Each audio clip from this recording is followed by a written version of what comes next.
जय जय श्री सीताराम। सीताराम चरण रति मोरे, अनुदिन बढ़हु अनुग्रह तोरे।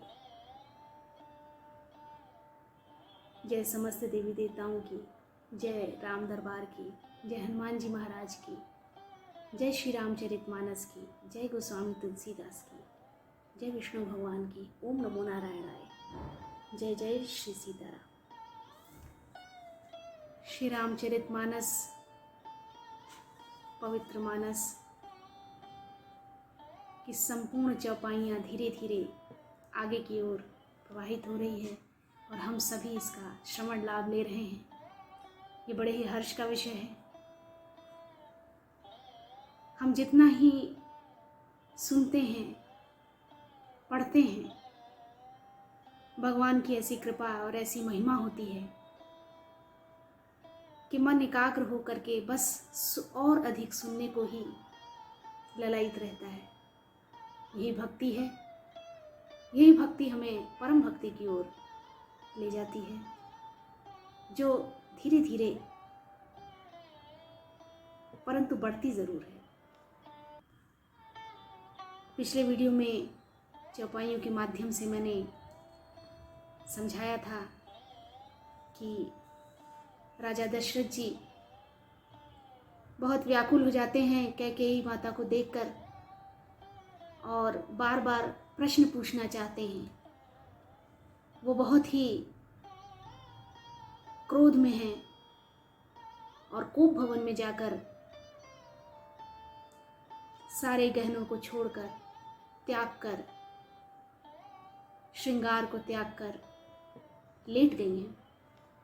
ऐसी भयावह स्थिति को देखकर राजा दशरथ जी बहुत ही व्याकुल हो जाते हैं और बार बार पूछते हैं, हे रानी, किस लिए रूठी हो? यह कहकर राजा उसे हाथ से स्पर्श करते हैं तो वह उनके हाथ को झटक कर हटा देती है और ऐसे देखती है कि मानो क्रोध में भरी हुई नागिन क्रूर दृष्टि से देख रही है। मनुष्य जब क्रोध करता है तो उसे ये खुद पता नहीं होता कि वह किस प्रकार का आचरण कर रहा है। क्रोध में स्वयं की ही हानि होती है और आचरण पर वश नहीं रहता। दोनों वरदानों की वासनाएं उस नागिन की 2 जीभें और 2 वरदान दांत हैं। वह काटने के लिए मर्म स्थान देख रही है। तुलसीदास जी कहते हैं, राजा दशरथ होनहार के वश में होकर इसे इस प्रकार हाथ झटकने और नागिन की भांति देखने को कामदेव की क्रीड़ा ही समझ रहे हैं। बार बार कहराओ सुमुख सुलोचनी पिक बचनी, कारण मोहि सुनाओ गजगामिनी निज कोप कर। राजा बार बार कह रहे हैं कि हे सुमुखी, हे सुलोचनी, हे कोकिल बयनी, हे गजगामिनी, मुझे अपने क्रोध का कारण तो सुनाओ। हे प्रिय, किसने तेरा अनिष्ट किया? किसके 2 सिर हैं? यमराज किसको लेना अपने लोक को ले जाना चाहते हैं? किस कंगाल को राजा कर दूं या किस राजा को देश से निकाल दूं? राजा की व्यग्रता इन्हीं चौपाइयों के माध्यम से परिलक्षित होती हैं। वो बार बार प्रश्न पूछते हैं, सकऊं तोरे अरे अमर मारी, काह कीट बपुरे नर नारी, जानसी मोर स्वभाव बरोरु, मनु तव आनन चंद चकोरु। तेरा शत्रु अमर देवता भी हो तो मैं उसे भी मार सकता हूँ। बेचारे कीड़े मकोड़े सरीखे नर नारी तो चीज़ ही क्या है। हे सुंदरी, तू तो मेरा स्वभाव जानती ही है कि मेरा मन सदा तेरे मुख रूपी चंद्रमा का चकोर है। तू कह कर देख। हे प्रिय, मेरी प्रजा, कुटुंबी, सर्वस्व, संपत्ति, पुत्र, यहाँ तक कि मेरे प्राण भी, ये सब तेरे वश में हैं, अधीन हैं। यदि मैं तुझसे कपट करके कहता हूँ तो हे भामिनी, मुझे 100 बार राम की सौगंध है। बेहस मांग मन भावती बाता, भूषण सजहि मनोहर गाता। देखो धरे समझी जिय देखूं, बेग प्रिया परिहरे हरहि कुवेशु। तू हंसकर प्रसन्नता पूर्वक अपनी मनचाही बात मांग ले और अपने मनोहर अंगों को आभूषणों से सजा। मौका बेमौका तो मन में विचार कर देख, हे प्रिय, जल्दी इस बुरे वेश को त्याग दे, ये तुझे शोभा नहीं देता। यह सुनकर और मन में राम जी की बड़ी सौगंध को विचार कर मंद बुद्धि कैकेयी हंसती हुई उठी और गहने पहनने लगी, मानो कोई भिलनी मृग को देखकर फंदा तैयार कर रही हो। यही माया है, माया प्रबल होती है। माया न चाहते हुए भी उन कार्यों को करा लेती है जो हम नहीं करना चाहते, या परिस्थितियां ऐसी प्रकट कर देती है कि हम उस कार्य को कर देते हैं। अपने जी में कैकेयी को सुहृद जानकर ये राजा दशरथ जी प्रेम से पुलकित होकर कोमल और सुंदर वाणी से फिर बोले, हे भामिनी, तेरा मन चीता हो गया है। नगर में घर घर आनंद के बधावे बज रहे हैं। मैं कल ही राम को युवराज पद दे रहा हूँ। राम ही देव काले जुबराजू, सजहि सुलोचनी मंगल साजू। दल के उठे सुनी हृदय कठोरू, जन छुई गय पाक बर तोरू। मैं कल ही राम को युवराज पद दे रहा हूँ, इसलिए हे सुनैनी, तू मंगल साज सज। यह सुनते ही उसका कठोर हृदय दलक उठा, फटने लगा, मानो पका हुआ बाल तोड़ फोड़ा छू गया हो। ऐसे उपीर भी हसीत ही गोई, चोर नारी जिमे प्रगट न रोई। लखई न भूप कपट चतुराई, कोटि कुटिल मनि गुर पढ़ाई, गुरु पढ़ाई। ऐसी भारी पीड़ा को भी उसने हंसकर छिपा लिया, जैसे चोर की स्त्री प्रकट होकर नहीं रोती, जिसमें उसका भेद न खुल जाए। राजा उसकी कपट चतुराई को नहीं लख रहे हैं, क्योंकि वह करोड़ों कुटिलों की शिरोमणि गुरु मंथरा की पढ़ाई हुई है। मंथरा ने जो बुद्धि दी, वही बुद्धि कैकेयी प्रयोग करती है। यद्यपि नीति निपुण नर नाहूं, नारी चरित जल निधि अवगाहूं। कपट स्नेहु बढ़ाई बहोरी, बोली बिहसी नयन मुँह मोरी। यद्यपि राजा नीति में निपुण हैं, परंतु त्रिया चरित्र अर्थाह समुद्र है। त्रिया चरित्र को समझ पाना बड़ा ही कठिन है, बहुत ही कठिन कार्य है। फिर वह कपट पूर्वक प्रेम बढ़ाकर, ऊपर से प्रेम दिखाकर, नेत्र और मुंह मोड़कर हंसती हुई बोली, हे प्रियतम, आप मांग मांग तो कहा करते हैं, पर देते लेते कभी कुछ नहीं है। आपने तो 2 वरदान देने को कहा था, उनके भी मिलने में संदेह है। राजा ने हंसकर कहा कि मैं अब तुम्हारा मर्म मतलब समझा। मान करना तुम्हें परम प्रिय है। तुम उन वरों को थाती धरोहर रखकर फिर कभी मांगा ही नहीं, और मेरा भूलने का स्वभाव होने से मुझे भी वह प्रसंग याद नहीं रहा। इसमें मेरी कोई गलती नहीं है, मुझे वह प्रसंग ही याद नहीं रहा, और तुमने मांगा भी नहीं। झूठे हो हम ही दोष जनी देहू, मुझे झूठ मूठ दोष मत दो, चाहे 2 के बदले 4 मांग लो। 2 के 4 मांगे मकुले हो। रघुकुल में सदा से ये रीति चली आई है कि प्राण भले ही चले जाएं, पर वचन नहीं जाता। रघुकुल रीत सदा चली आई, प्राण जायु पर वचन न जाई।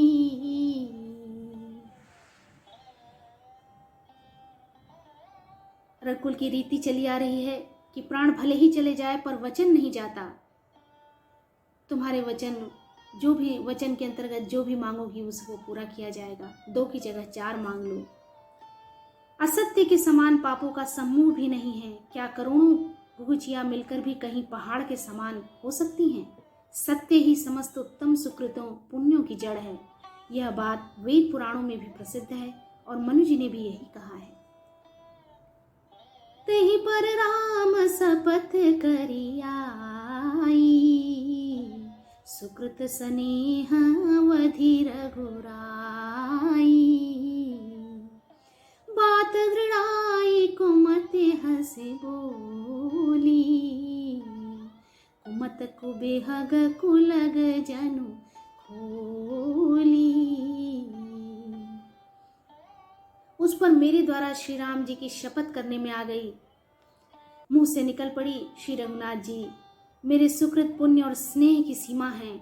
इस प्रकार बात पक्की करा के दुर्बुद्धि कैकेयी हंस कर बोली, मानो उसने कुमत बुरे विचार रूपी दुष्ट पक्षी बाज को छोड़ने के लिए उसकी कुलही आंखों पर की टोपी खोल दी। राजा का मनोरथ सुंदर वन है, सुख सुंदर पक्षियों का समुदाय है। उस पर भीलिनी की तरह कैकेयी अपनी वचन रूपी भयंकर बाज छोड़ना चाहती है। भूप मनोरथ सुभग बनु, सुख सुबिहंग समाजु। भीलिन जिम छाड़न चहते, वचन भयंकर बाजु। मास पारायण 13वां विश्राम आरंभ होता है। सुनहु मान प्रिय भावत जी का, देहु एक बर भरतहि टीका। मांगऊ दूसर बर कर जोरी, पूरवहु नाथ मनोरथ मोरी। वह बोली, हे प्राण प्यारे सुनिए, मेरे मन को भाने वाला एक वर तो दीजिए। भरत को राज तिलक, और हे नाथ दूसरा वर भी मैं हाथ जोड़कर मांगती हूँ, मेरा मनोरथ पूरा कीजिए। तपस्वियों के वेश में विशेष उदासीन भाव से राज्य और कुटुंब आदि की ओर से भली भांति उदासीन होकर विरक्त मुनियों की भांति राम 14 वर्ष तक वन में निवास करें। तापस वेश विसेके उदासी, 14 बरस राम बनवासी। सुन मृद वचन भूप ही अशोकु, ससिकर छुवत बिकल जिमि कोकु। कैकेयी के कोमल विनय युक्त वचन सुनकर राजा के हृदय में ऐसा शोक हुआ जैसे चंद्रमा की किरणों के स्पर्श से चकवा विकल हो जाता है। राजा सहम गए उस सहम में नहीं कछु कही आवा। कुछ कहते नहीं बनता था, जन सचान बन झपटे उलावा। मानो बाज वन में बटेर पर झपट्टा हो, झपट लिया हो। राजा का रंग बिल्कुल उड़ गया। बिबरन भयो निपट नर पालू, दामिनी हने वो मनहु तरुतालू। मानो ताड़ के पेड़ को बिजली ने मारा हो। जैसे ताड़ के पेड़ पर बिजली गिरने से वह झुलस कर बदरंगा हो जाता है, वही हाल राजा का हुआ। माथे हाथ मुंदे दो लोचन, तनु धरि सोचु लागु जनु सोचन। मोर मनोरथ सुर तरु फूला, भरत करनी जिमि हतेउ समूला। माथे पर हाथ रखकर दोनों नेत्र बंद करके राजा ऐसे सोच करने लगे मानो साक्षात सोच ही शरीर धारण कर सोच कर रहा हो। वे सोचते हैं, हाय मेरा मनोरथ रूपी कल्प वृक्ष फूल चुका था, परंतु फलते समय कैकेयी ने हथनी की तरह से जड़ समेत उखाड़ कर नष्ट कर डाला। कैकेयी ने अयोध्या को उजाड़ कर दिया। अवध उजाड़ कीन कैकेयी, दीन हसी अचल विपत्ति कहनी। और विपत्ति की अचल सुदृढ़ नींव डाल दी। कवने अवसर का भयउ गयउ नारी विश्वास, जोग सिद्धि फल समय जिमि जतहि अविद्यानाश। किस अवसर पर क्या हो गया, स्त्री का विश्वास करके मैं वैसे ही मारा गया जैसे योग की सिद्धि रूपी फल मिलने के समय योगी को अविद्या नष्ट कर देती है।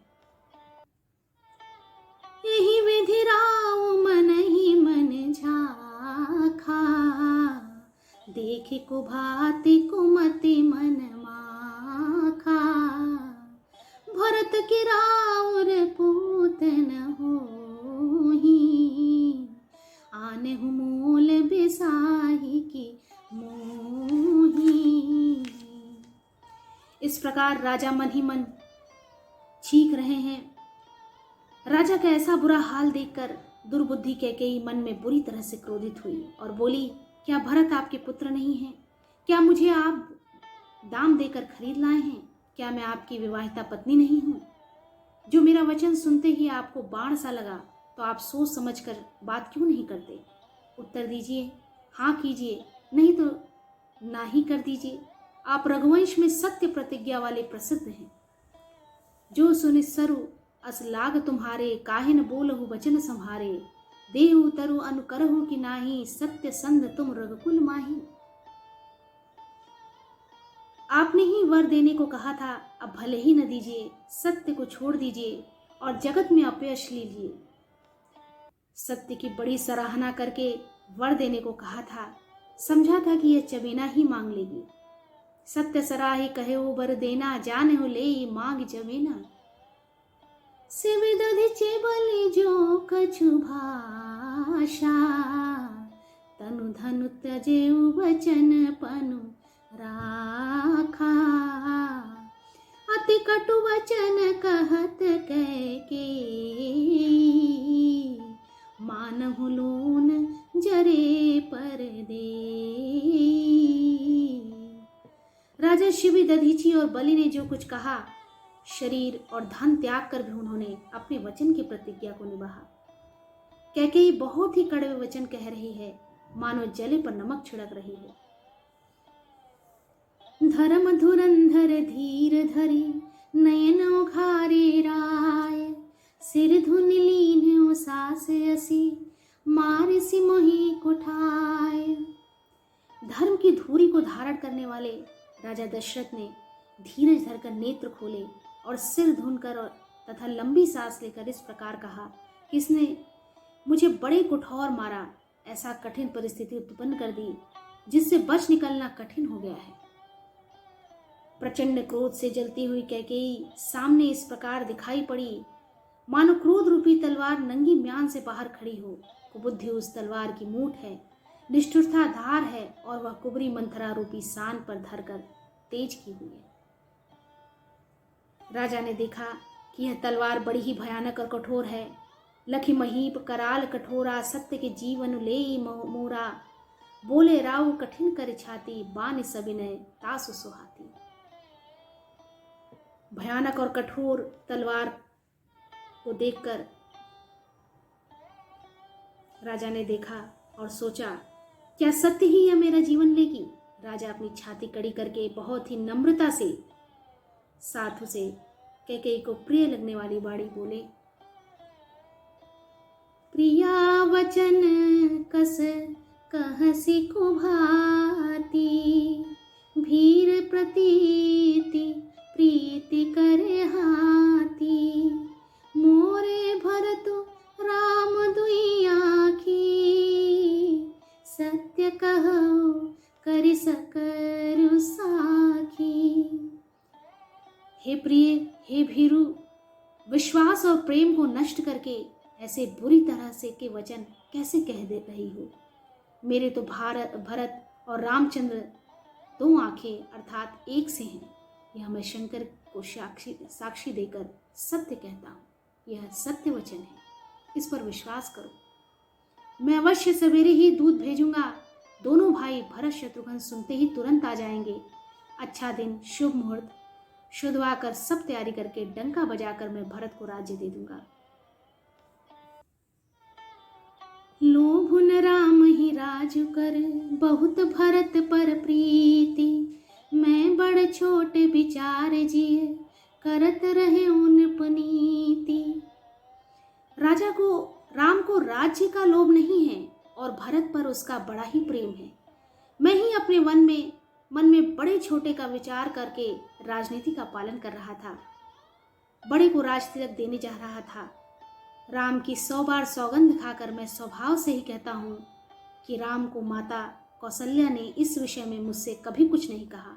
अवश्य ही मैंने तुमसे बिना पूछे यह सब किया, इसी से मेरा मनोरथ खाली गया। मैं सब कीन ते ही बिन पूछे, तेहि ते परो मनोरथ छूछे। रिस परिहरु अब मंगल साजू, कछु दिन गए भरत जुबराजू। एक ही बात मोहि दुख लागा, बर दूसर समंजस मांगा। अब क्रोध छोड़ दे और मंगल साज सज। कुछ ही दिनों बाद भरत युवराज हो जाएंगे। एक ही बात को मुझे दुख लगा कि तूने दूसरा वरदान बड़ी अड़चन का मांगा, जो मुझे रास नहीं आ रहा है। उस आँच से अब भी मेरा हृदय जल रहा है। अजहु हृदय जरत तेहि आचा। यह दिल्लगी में, क्रोध में अथवा सचमुच ही वास्तव में सच्चा है। रिस परिहास की सोचहु साचा, क्रोध को त्याग कर राम का अपराध तो बता। सब कोई तो कहते हैं कि राम बड़े ही साधु हैं। कहु तज रोष राम अपराधु, सबको कहे राम सुठ साधु। राम का अपराध बता, क्या अपराध किया जिसकी वजह से ये परिणाम आया? तुमने ये वर मांगा। बड़ी ही व्याकुलता के साथ राजा दशरथ आग्रहपूर्वक माता कैकेयी से प्रश्न करते हैं।